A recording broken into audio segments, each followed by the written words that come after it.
ஒரு நாள் இயேசு கிறிஸ்து நடந்து போகையில் 2 குருடர்கள் அவரை பார்த்து, இயேசுவே, தாவீதின் குமாரனே, எங்களுக்கு இரங்கும் என்று கேட்டுக்கொண்டார்கள். அப்பொழுது இயேசு கிறிஸ்து அவர்களை பார்த்து, என்ன வேண்டும் என்று கேட்டார். அதற்கு அவர்கள் சொன்னார்கள், ஐயா, நாங்கள் இருவரும் குருடராயிருக்கிறோம், நாங்கள் பார்வையடைய வேண்டும் என்று விரும்புகிறோம் என்று கேட்டார்கள்.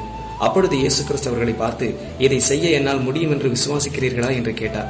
அதற்கு அவர்கள், விசுவாசிக்கிறோம் ஐயா என்று சொன்னார்கள். அவர்களுடைய விசுவாசத்தை அவர் பார்த்து அவர்கள் கண்களின் மேல் தமது கையை வைத்து தொட்டபொழுது அவர்கள் கண்கள் திறக்கப்பட்டு அவர்கள் பரிபூர்ண சுகமடைந்தார்கள். என் அன்பு சகோதர சகோதரிகளே, இந்த உலகத்தில் முடியாது என்று எதையாவது நீங்கள் நினைத்துக் கொண்டிருக்கிறீர்களா? இல்லை. என் ஆண்டவராகிய இயேசு கிறிஸ்துவால் எல்லாத்தையும் மாற்றியமைக்க முடியும்.